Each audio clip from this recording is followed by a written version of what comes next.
Assalamualaikum warahmatullahi wabarakatuh. Perkenalkan, nama saya Sana Kairen dari kelas 10L dari Sekolah SMA Negeri 2 Kendari. Dengan adanya saya di sini untuk mengerjakan tugas ekonomi untuk membahas tentang permasalahan-permasalahan bank yang ada di Indonesia. Ingin tahu apa saja permasalahan-permasalahan bank yang ada di Indonesia? Yuk, simak video ini baik-baik. Baik, yang pertama adalah kredit macet. Nah, apa sih itu kredit macet? Kredit macet adalah di mana nasabah yang meminjam uang ke bank tetapi tidak mampu membayar cicilan pokok maupun bunga selama lebih dari 90 hari atau 3 bulan. Nah, di dunia perbankan ini disebut sebagai non-performing loan atau pinjaman yang tidak menghasilkan atau merugikan. Nah, sekarang kita akan bahas penyebab dan pemicu dari kredit macet. Pertama, penyebab internalnya adalah analisis kreditnya tidak terlalu fokus mencari target bulanan sehingga tidak mencari tahu latar belakang si nasabah atau peminjam terlebih dahulu, apakah dia mampu untuk membayar pinjaman tersebut atau tidak.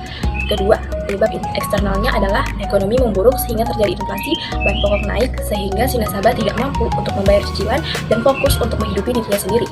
Yang ketiga yaitu pemicu utama seperti nasabah dipecat, terjadi musibah, toko kebakaran, atau tsunami, dan lain-lain.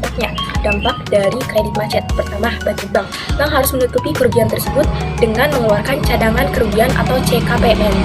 Nah, jadi bank harus mengeluarkan duit cash untuk menutupi kerugian tersebut. Jadi, duit bank itu diam saja, jadi tidak bisa diputar. Oke, yang kedua yaitu bagi masyarakat. Nah, bunga kredit jadi mahal untuk orang lain karena untuk menutupi kerugian dari adanya kredit macet tersebut. Nah, jadi yang terlibat dari kredit macet yang pertama, account officer atau analisis kredit. Jadi dia yang paling bertanggung jawab nih kalau misalnya ada kredit macet, karena dia menganalisis terlebih dahulu apakah nasabah mampu membayar atau tidak cicilan tersebut. Yang kedua ada debitur atau si peminjam.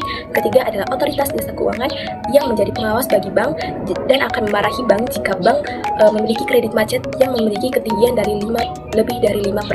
Nah, contoh dari kredit macet yaitu pertama, nasabah itu awalnya dia pergi ke bank untuk meminjam uang 100 juta untuk bisnis kafe contohnya.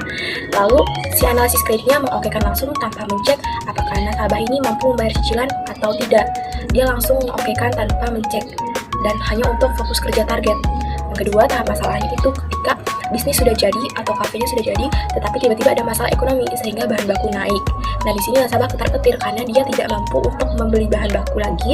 Jadinya uang tersebut digunakan untuk menghidupi biayanya sendiri. Nah, setelah itu, si nasabah tidak membayar cicilan selama 3 bulan atau 90 hari.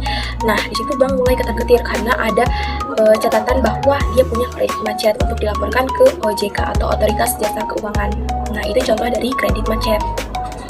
Solusinya yaitu dari kredit macet yang pertama, solusi secara halus, yaitu teknik restrukturisasi atau teknik resulting, yaitu pihak bank